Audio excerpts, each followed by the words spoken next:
उल्लंघन के दुष्परिणाम।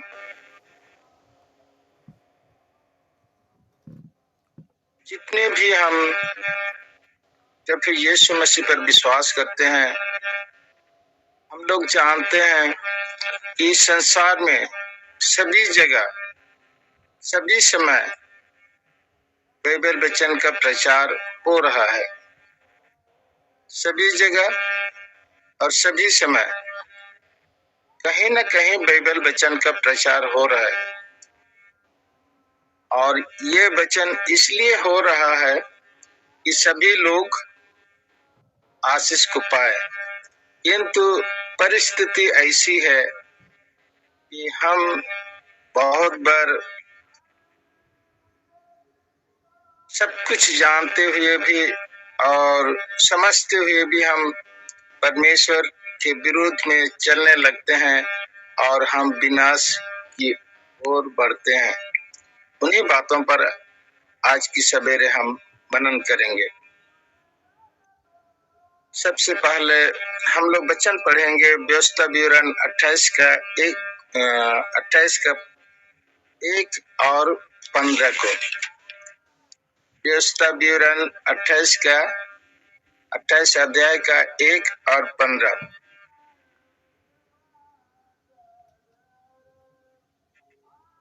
यहाँ पर लिखा है, यदि तू अपने परमेश्वर यहोवा की सब आज्ञाएं जो मैं आज तुझे सुनाता हूँ, जब किसी से पूरी करने को चित्त लगाकर उसकी सुने, तो वह तुझे पृथ्वी की सब जातियों में श्रेष्ठ करेगा। मसीह में प्रिय भाइयों और बहनों, परमेश्वर का वचन है, आशीष वचन, कि अगर हम परमेश्वर की वचन को सुनेंगे और उसे रहेंगे, तो वह हमें पृथ्वी की सब जातियों में श्रेष्ठ करेगा, महान करेगा। हमारा काम सफल होगा। हम जो कुछ भी करेंगे उन कामों पर परमेश्वर की आशीष रहेगी और हम सफल होंगे। दूसरी बात, व्यवस्था विवरण 28 का 15 यहाँ पर है कि परंतु यदि तू अपने परमेश्वर यहोवा की बात ना सुने। देखिए, यहाँ पर बात अगर नहीं सुनेंगे तो क्या होगा? बात ना सुने और उसकी सारी आज्ञाओं और विधियों के पालने में, उसकी सभी नियम और विधि को अगर पालन नहीं करेंगे, जो मैं आज सुनाता हूँ, चौकसी नहीं करेगा, तो ये सब सारा तुझ पर आ पड़ेंगे। देखिए, ये सब साफ तुझ पर आ पड़ेंगे। अगर हम लोग बाइबल वचन को पढ़ते हैं, मनन करते हैं और उसके अनुसार अगर नहीं चलेंगे, नहीं रहेंगे, तो आशीष तो छोड़ो, हमारे जीवन में श्राप ही मिलेगा। इसलिए आज की सवेरे हम लोगों को बहुत चौकसी से मनन करना है कि हम जो अभी तक जितने भी हम विश्वास में हैं, हमारे जीवन में जो भी रुकावट और बाधा और असफलता हमारे पाप का परिणाम है। अगर हम बीमार हैं, कहीं ना कहीं हमने परमेश्वर के विरोध में कुछ ना कुछ बात बोली होंगी या कुछ हम लोग किए होंगे।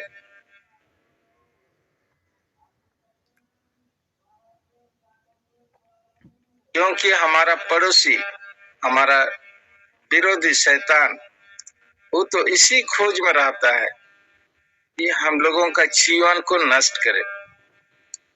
और हम लोगों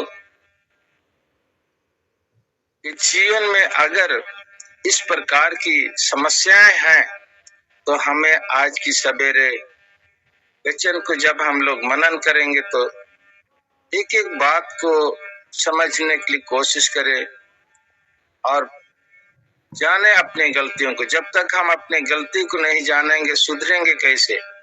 और जब हम लोग सुधरेंगे तो परमेश्वर के आशीष को पाएंगे ही। एक एक लोगों का जीवन और परमेश्वर के आशीर्वाद तो हम लोग देखने पाएंगे। आइए हम लोग आगे बढ़े। सबसे पहले हम लोग पढ़ेंगे योशुआ की पुस्तक अध्याय 6 का 26। योशुआ 6 का 26।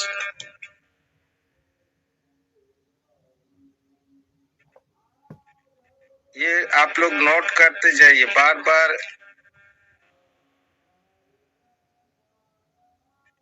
इस वचन को शायद आप लोगों को सुनने को नहीं मिल सकता है। जिनके पास कलम है, कॉपी है, नोट करते जाइए। योशुआ की पुस्तक अध्याय 6 का 26। यहाँ पर लिखा है, फिर उसी समय योशुआ ने इस्राएलियों के सम्मुख शपथ रखी और कहा, जो मनुष्य उठकर इस नगर यरीहो को फिर से बसाए वह यहोवा की ओर से शापित हो। देखिए यहाँ पर क्या लिखा है, फिर उसी समय योशुआ ने इस्राएलियों के सम्मुख शपथ रखी और कहा, जो मनुष्य उठकर इस नगर यरीहो को फिर से बनाए वह यहोवा की ओर से शापित हो। क्यों ऐसा कहा योशुआ ने? और योशुआ कौन था? हम लोग समझेंगे कि योशुआ आखिर था कौन। उसको समझने के लिए हम लोगों को योशुआ की पुस्तक अध्याय 1 हम लोग पढ़ेंगे और 1 से हम लोग 8 तक हम लोग पढ़ेंगे। योशुआ की पुस्तक अध्याय 1 और 1 से 8 तक हम लोग इसको समझें कि योशुआ आखिर था कौन था। यहाँ पर हम लोग योशुआ के बारे में परिचय हम लोगों को मिलेगा। मैं पढ़ रहा हूँ। यहोवा के दास मूसा की मृत्यु के बाद यहोवा ने उसके सेवक यहोशू से, जो नून का पुत्र था, कहा, मेरा दास मूसा मर गया है, इसलिए अब तू उठ, कमर बंध और इस सारी प्रजा समेत यरदन पार होकर उस देश को जा जिसे मैं उनको अर्थात इस्राएलियों को देता हूँ। उस वचन के अनुसार जो मैंने मूसा से कहा, अर्थात जिस जिस स्थान पर तुम पांव धरोगे वह सब मैं तुम्हें दे देता हूँ। जंगल और उस लबनों से लेकर पारत महानद तक और सूर्यास्त की ओर महासमुद्र तक हित्तियों का सारा देश तुम्हारा भाग ठहरेगा। तेरे जीवन भर कोई तेरे सामने ठहर ना सकेगा। जैसे मैं मूसा के संग रहा वैसे ही तेरे संग भी रहूंगा, और ना तो मैं तुझे धोखा दूंगा और ना तुझको छोड़ूंगा। इसलिए हिया बांध कर दृढ़ हो जा, क्योंकि जिस देश के देने की शपथ मैंने इन लोगों के पूर्वजों से खाई थी उसका अधिकारी तू इन्हें करेगा। इतना हो कि तू हिया बांध कर और बहुत दृढ़ होकर जो व्यवस्था मेरे दास मूसा ने तुझे दी है उन सब के अनुसार करने में चौकसी करना, और उससे ना तो दाहिने मुड़ना और ना बाएं। तब जहां जहां तू जाएगा वहां वहां तेरा काम सफल होगा। व्यवस्था की पुस्तक तेरे चित्त से कभी न उतरने पाए। इसी में दिन रात ध्यान दिए रहना, इसलिए कि जो कुछ उसमें लिखा है उसके अनुसार करने की तू चौकसी करे, क्योंकि ऐसा ही करने से तेरे सब काम सफल होंगे और तू प्रभावशाली होगा। मसीह में प्रिय भाई और बहनों, यूसुफ था मूसा का उत्तराधिकारी चेला, और परमेश्वर ने इसको भी अभिषेक किया था और उसे समझा दिया था कि जो कुछ भी मैंने मूसा के द्वारा आप लोगों को बताया है उसको मानना और उससे ना तो दाएं ना बाएं मुड़ना, उसी में दिन रात ध्यान दिए रहना। तब जहां जहां जाओगे वहां वहां तेरा काम सफल होगा। आइए हम लोग मनन कर रहे थे यूसुफ 6:26 में क्या हो रहा है। यहाँ पर यूसुफ ने अपने लोगों के साथ में यरीहो नगर को जीतने के लिए 7 दिन तक उसके चारों ओर प्रार्थना किए। सेनाओं को लगाया नहीं, प्रार्थना करने वाले मंडली को लगाया। यूसुफ ने गांव के चारों ओर घूमे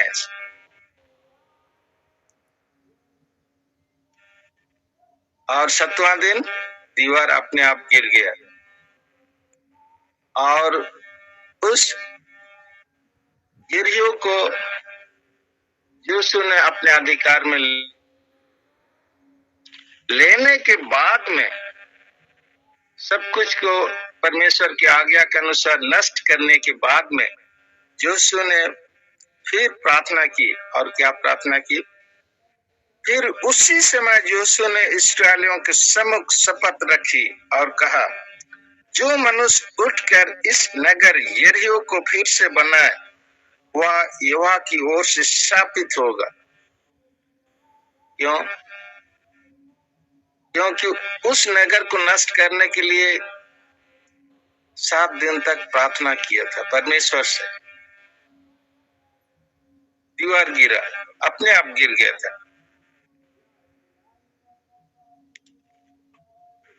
और यूसुफ ने अपने अधिकार में लिया। आगे लिखा है, जब वह उसकी नींव डाले तब उसका जेठा पुत्र मरेगा, और जब वह उसके फाटक लगवाए तो उसका छोटा पुत्र मर जाएगा। यूसुफ ने ये बात कह दी। सालों वर्षों बीत गए, गुजर गए, हजारों वर्ष गुजर गए, और हजारों वर्षों के बाद क्या हुआ, जब एक राजा उसी यरीहो नगर को फिर से निर्माण करना चाहे तो क्या हुआ, आइए हम लोग वचन में देखेंगे। पहला राजा की पुस्तक अध्याय 16 का 34। पहला राजा की पुस्तक अध्याय 16 का 34।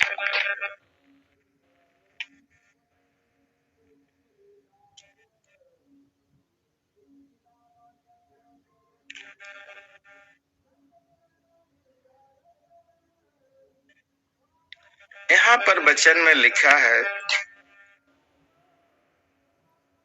उसके दिनों में बेतेलवासी हिय्येल ने यरीहो को फिर से बसाया। जब उसने उसकी नींव डाली तब उसका जेठा पुत्र अबीराम मर गया, और जब उसने उसके फाटक खड़े किए तब उसका छोटा पुत्र सगुब मर गया। या यहोवा के उस वचन के अनुसार हुआ जो उसने नून के पुत्र योशू के द्वारा कहलवाया था। हालेलुया।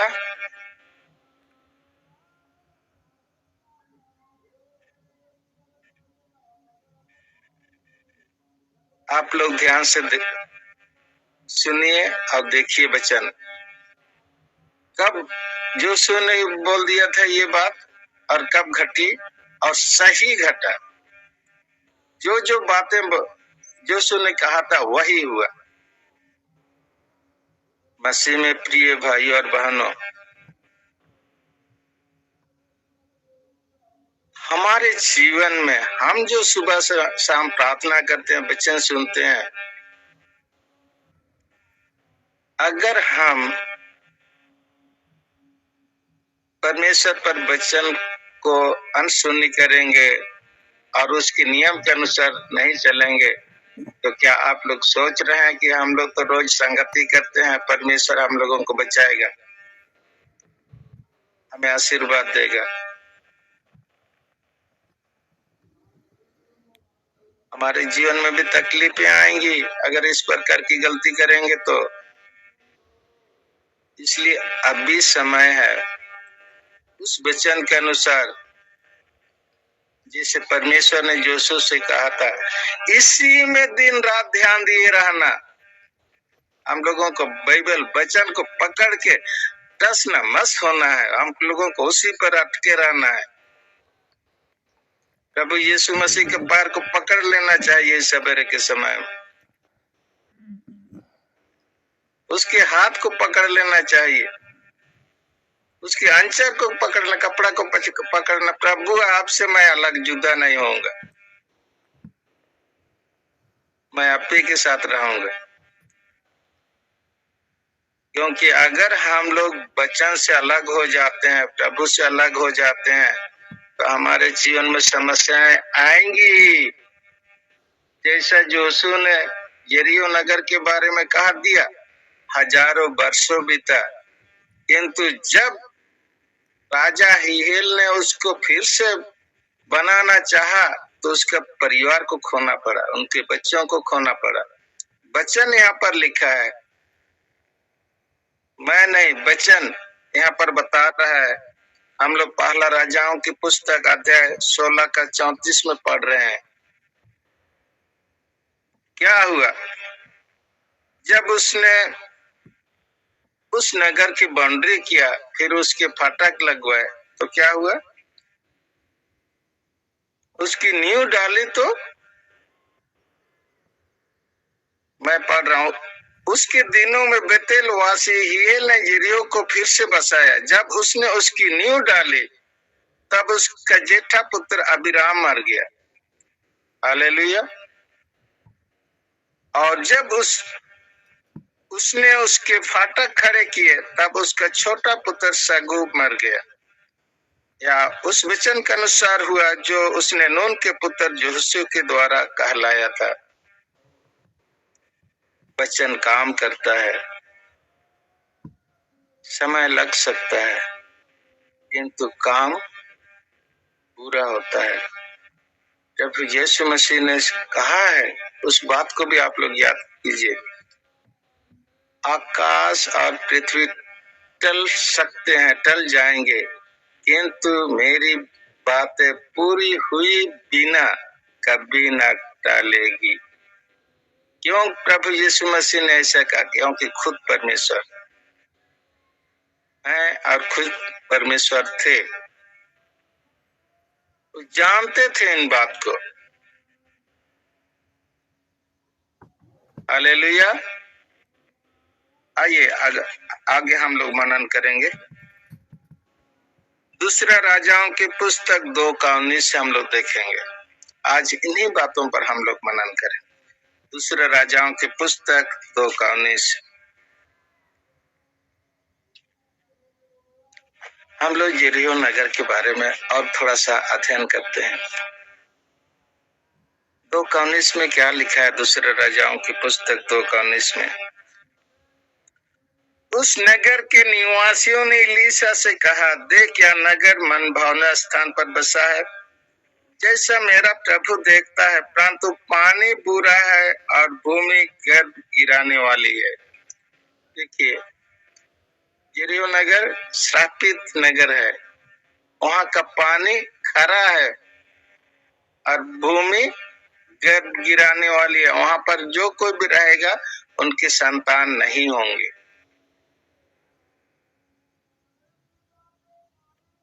हालेलुया।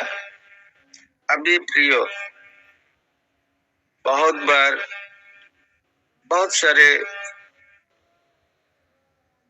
पारिवारिक जीवन में देखने से तो बहुत अच्छा नौकरी, अच्छा घर मकान, सब जीवन भी देखने से बहुत अच्छा लगता है, लेकिन अंदर ही अंदर दुख,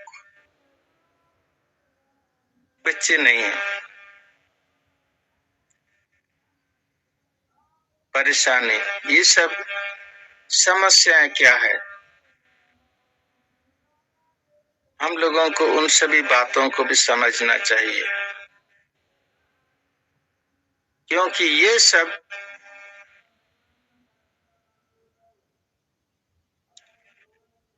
समस्याएं हम लोगों को समझ के परमेश्वर के सम्मुख लाना चाहिए, और परमेश्वर असंभव को भी संभव करते हैं। कैसे? उस वचन को हम लोग आगे पढ़ेंगे यहाँ पर। तो यहाँ पर हम लोग पढ़ते हैं कि एक नबी, एलीशा नबी के पास लोगों ने जाकर उससे प्रार्थना किया। देखिए, हमारे यहाँ का शहर तो देखने में बहुत अच्छा है, किंतु पानी बुरा है और भूमि गर्द गिराने वाली है। तो उसने प्रार्थना करके वहां का पानी को मीठा पानी में बदल दिया। तो जैसा भी जीवन में श्राप है, जो भी समस्याएं हैं, अच्छा प्रार्थना करने वाले सेवकों के द्वारा परमेश्वर को आशीष को हम लोग पा सकते हैं, देख सकते हैं। वचन अगर हम लोग पढ़ेंगे, यहाँ पर लिखा है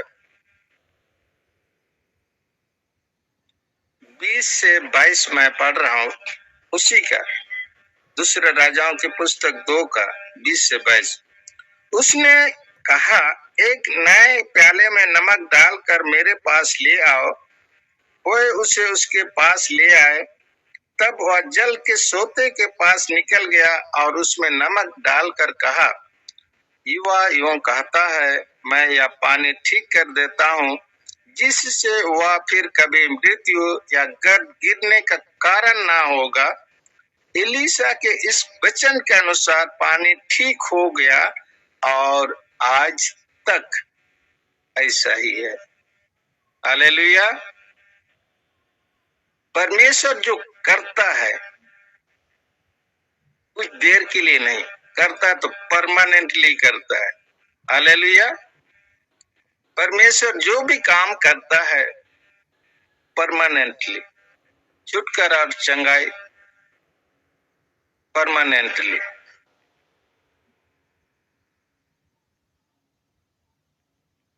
किंतु अगर हम परमेश्वर के वचन पर बने रहेंगे तो ये परमानेंटली हमारे जीवन में रहेगी।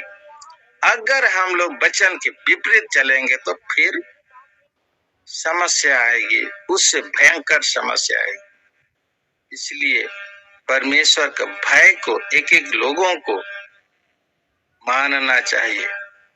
अगर हम लोग परमेश्वर के डर को अपने जीवन में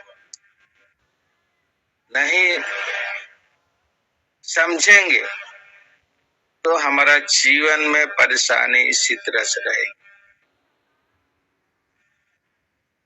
इसीलिए प्रियो, आज की सवेरे वचन हम लोगों को सिखा रहा है कि पाप क्या है और श्राप क्या है। हालेलुया। पाप हमारे जीवन में बर्बादी को लाता है। यहाँ पर हम लोग पढ़ रहे हैं, पानी बुरा है, पीने के लायक नहीं है, खरा है, और जमीन गर्द गिराने वाली है। वहां पर संतान हो ही नहीं सकते हैं, श्रापित। किंतु प्रार्थना के द्वारा दोनों समाधान। हालेलुया।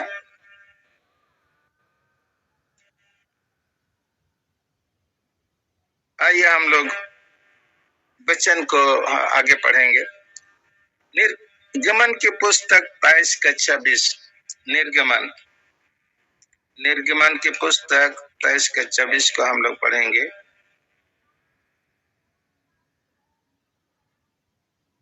और वचन को हम लोग मनन करेंगे।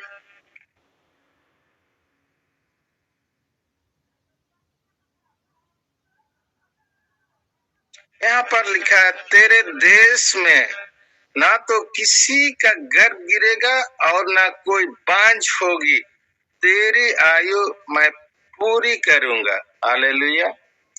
निर्गमन की पुस्तक 23 का 26 में लिखा है, अगर हम लोग वचन पर बने रहेंगे, परमेश्वर के साथ में जुड़े रहेंगे, तो क्या होगा? हमारे परिवार में ना कोई किसी का गर्भ गिरेगा, हमारे परिवार में कोई भी निसंतान नहीं होंगे और कोई भी बांझ नहीं होगी। सब परमेश्वर समाधान करेंगे। शर्त है कि हम लोग परमेश्वर पर बने रहें। अगर परमेश्वर पर नहीं बने रहेंगे तो ये ऐसी ही समस्या हमारे जीवन में आएंगी जो हम वचन में पढ़ रहे हैं। इसलिए इस सवेरे के समय बहुत ही हम लोगों को डर भय के साथ में परमेश्वर की संगति में बने रहने की आवश्यकता है। हालेलुया। हल्का मत सोचिए भाई और बहनों। प्रार्थना है, थोड़ा सा प्रार्थना कर देते हैं, क्या होगा? कोई ओझा गुनी इसको समाधान नहीं कर सकता है, कोई भी ऐसा पंडित इसको समाधान नहीं कर सकता है, ये परमेश्वर ही कर सकता है।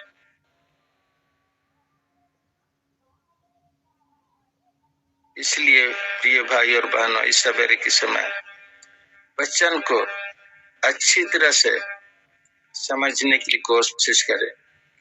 आइए हम लोग आगे वचन को पढ़ेंगे। पहला सामुएल 26 का 10। पहला सामुएल 26 का 10। कभी कभार हमारे जीवन में ऐसे निष्ठुर लोग भी मिलते हैं जो सब कुछ वचन को जानते हुए, समझते हुए परमेश्वर के आज्ञा के विरोध में हम लोग चलते हैं। तो यहाँ पर लिखा है, पहला सामुएल 26 का 10 को हम लोग पढ़ेंगे और वचन को समझने के लिए हम लोग कोशिश करेंगे। पहला सामुएल 26 का 10।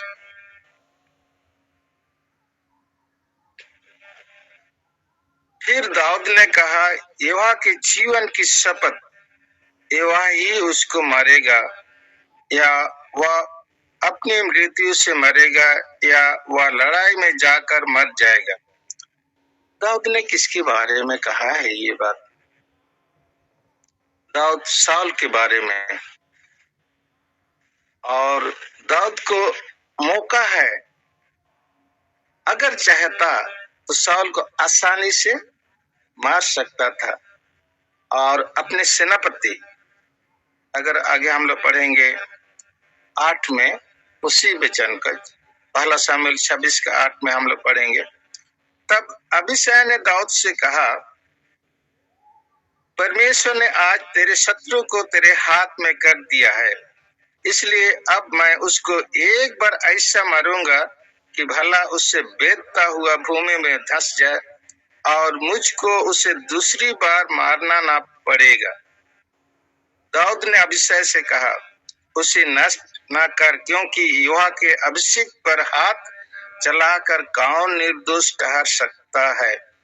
देखिए, दाऊद परमेश्वर का डर भय मानने वाला व्यक्ति था, अपने बैरी को भी क्षमा किया। साउल दाऊद को मारने के लिए पूरी सेना दाऊद के पीछे लगा दिया।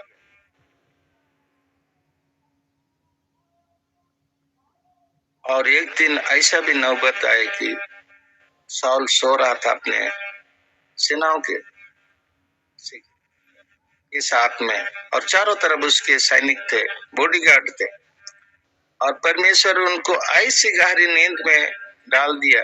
और दाऊद और उसके सेनापति अबीशै उनके यहाँ जाकर देख रहे हैं कि सब सो रहे हैं और एक इशारा काफी था। दाऊद अगर बोलता, इशारा भी कर देता तो अभिषय शाऊल को मार देता, किसी को पता ही नहीं चलता। और जबकि सब उसके चारों ओर हैं, फिर भी परमेश्वर अद्भुत काम करता है। किंतु दाऊद ने ऐसा करने से मना किया। क्यों? क्योंकि शाऊल को भी शमूएल ने राजा होने के लिए, इस्राएल का राजा होने के लिए अभिषेक किया था और शमूएल ने दाऊद को भी राजा होने के लिए अभिषेक किया था। और इस बात को दाऊद जानता था कि यह परमेश्वर का चुना हुआ व्यक्ति है, मैं उस पर हाथ नहीं उठाऊंगा। मसीह में प्रिय भाई और बहनों, हम बहुत बार गलती करते हैं ना, पास्टरों के विरोध में बोल।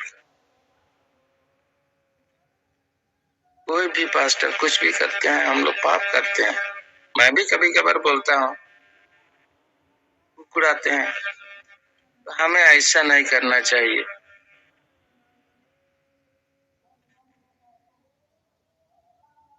विशेषकर देखिए, इस बात को जब अध्ययन कर रहा हूं तो अंदर से डर लगता है मुझे। परमेश्वर के चुने हुए लोगों के विरोध में बोलना, बाप रे बाप। यहाँ पर वचन देखिए, 10 में हम लोग क्या पढ़ रहे हैं? 9 में लिखा है कि 9:10 में दाऊद ने अभिषय से कहा, उसे नष्ट ना कर, क्योंकि यहोवा के अभिषेक पर हाथ चलाकर कौन निर्दोष कह सकता है? परमेश्वर के चुने हुए व्यक्ति के विरोध में बोलकर कौन निर्दोष ठहर सकता है? भाई और बहनों, इस सवेरे के समय में समझिए,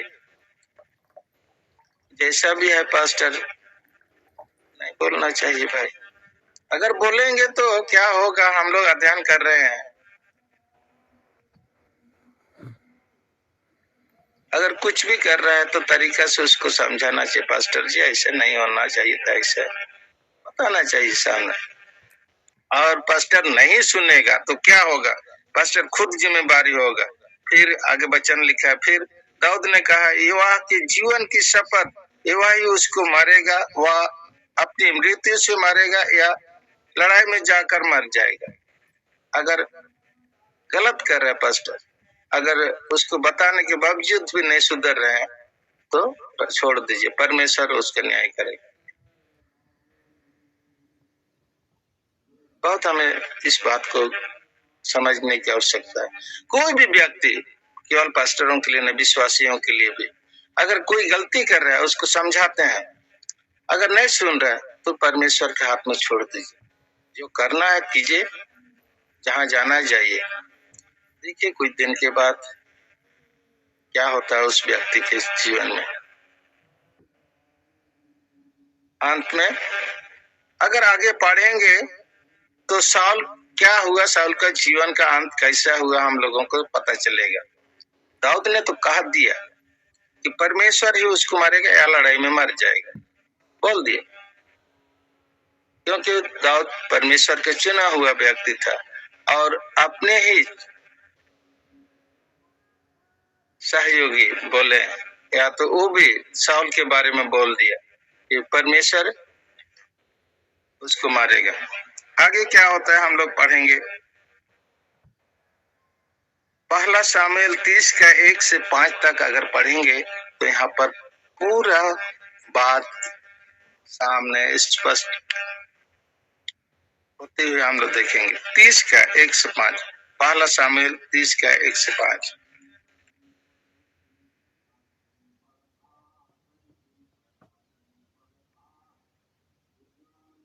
यहाँ पर लिखा है वचन में, फिलिस्ती तो इस्राएलियों से लड़े और इस्राएली पुरुष फिलिस्तियों के सामने से भागे और गिलबो नामक पहाड़ पर मारे गए। फिलिस्ती शाऊल और उसके पुत्रों के पीछे लगे रहे और फिलिस्तियों ने शाऊल के पुत्र जोनातान, अबीनदाब और मलकीस को मार डाला। शाऊल के साथ घमासान युद्ध हो रहा था और धनुधारियों ने उसे जा लिया और वह उनके कारण अत्यंत व्याकुल हो गया। तब शाऊल ने अपने हथियार ढोने वाले से कहा, अपनी तलवार खींचकर मुझे भोंक दे।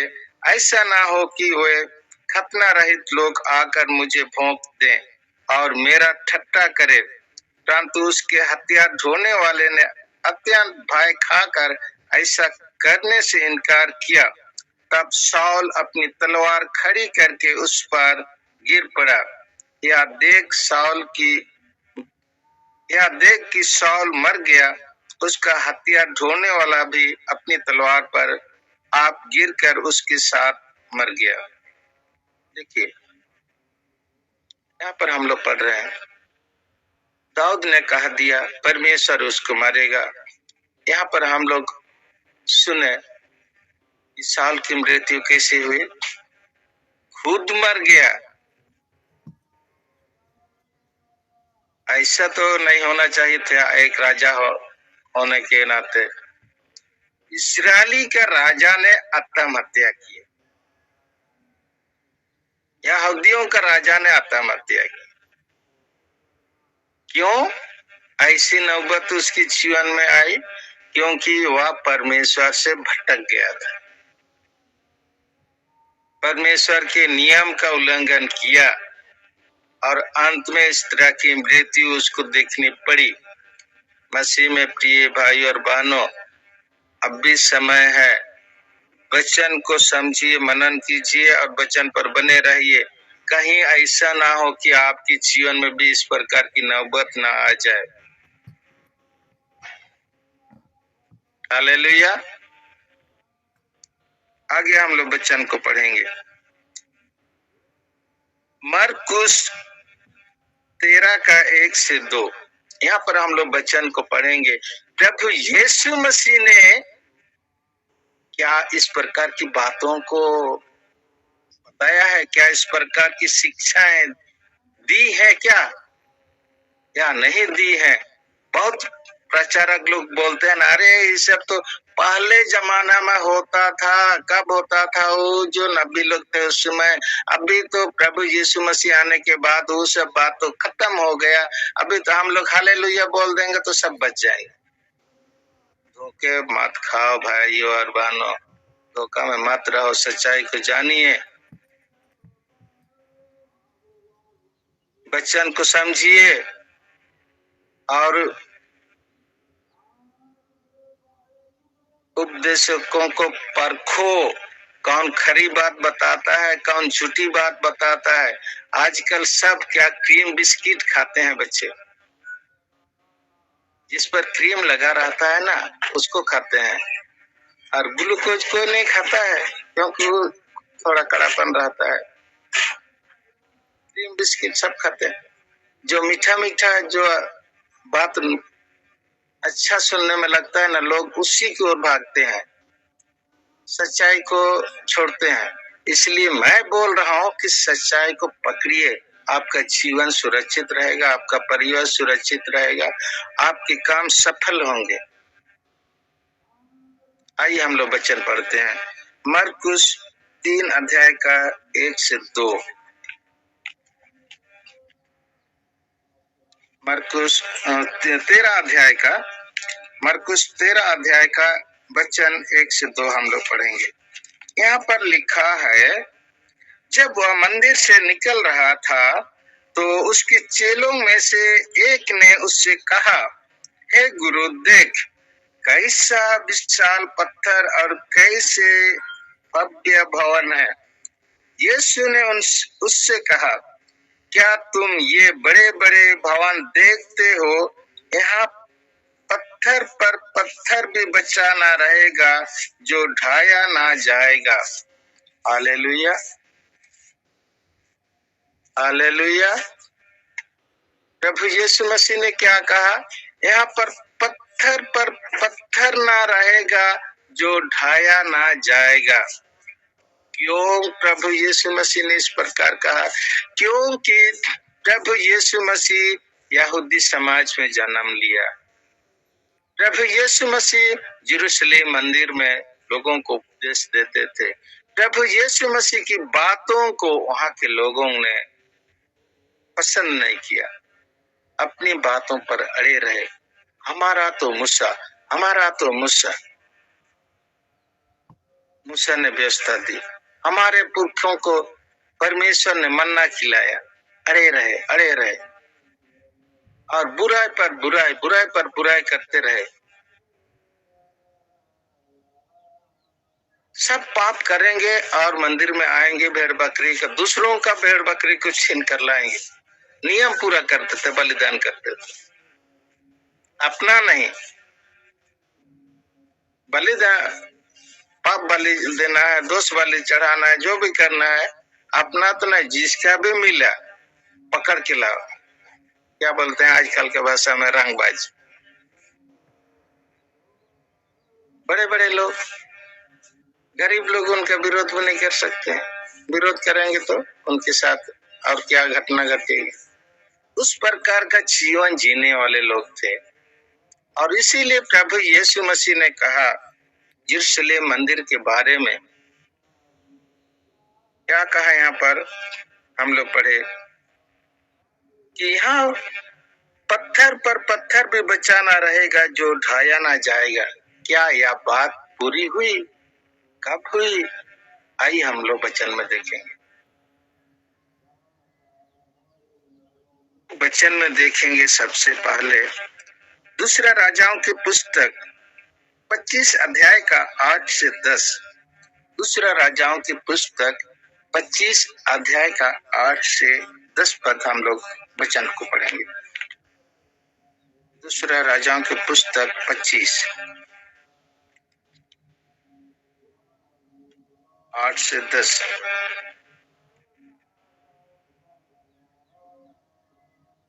बेबीलोन के राजा नबूकदनेस्सर के 19वें वर्ष के 5वें महीने के 7वें दिन को अंगरक्षकों का प्रधान नबूजरदान, जो बेबीलोन के राजा का एक कर्मचारी था, यरूशलेम में आया। उसने यहोवा के भवन और राजभवन और यरूशलेम के सब घरों को, अर्थात हर एक बड़े घर को आग लगाकर फूंक दिया।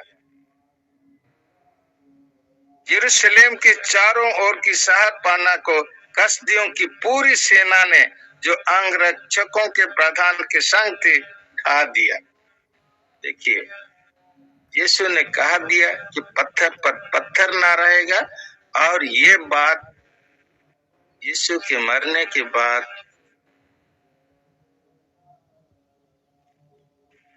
क्या हुआ? पूरी हो गई। कैसे? अभी का दुबई, उस समय का बेबीलोन, सऊदी अरब, वहां का राजा नबूकदनेस्सर ने यरूशलेम पर आक्रमण करके यरूशलेम को जला दिया, तोड़ दिया, गिरा दिया, ढा दिया, नष्ट कर दिया।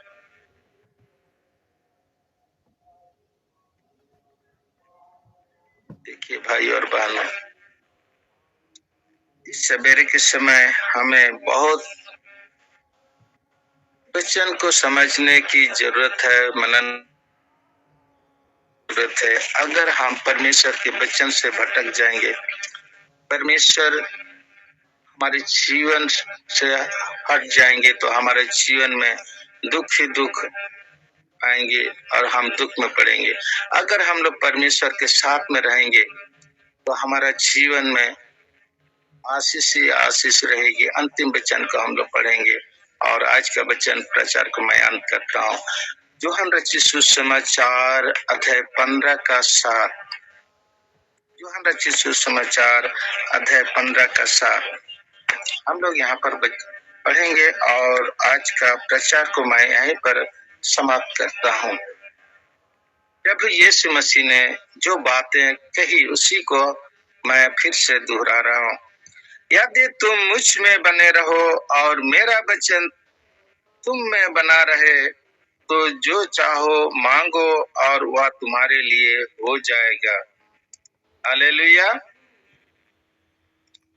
यदि तुम मुझ में बने रहो और मेरा वचन तुम में बना रहे, तो जो चाहो मांगो और वह तुम्हारे लिए हो जाएगा। मसीह में प्रिय भाई और बहनों, अगर हम लोग प्रभु में बने रहेंगे और वचन में बने रहेंगे तो परमेश्वर की आशीष को हम अपने जीवन में पूरे होते हुए देखेंगे। इन्हीं वचन के साथ परमेश्वर आप सबों को आशीष दे। आमीन।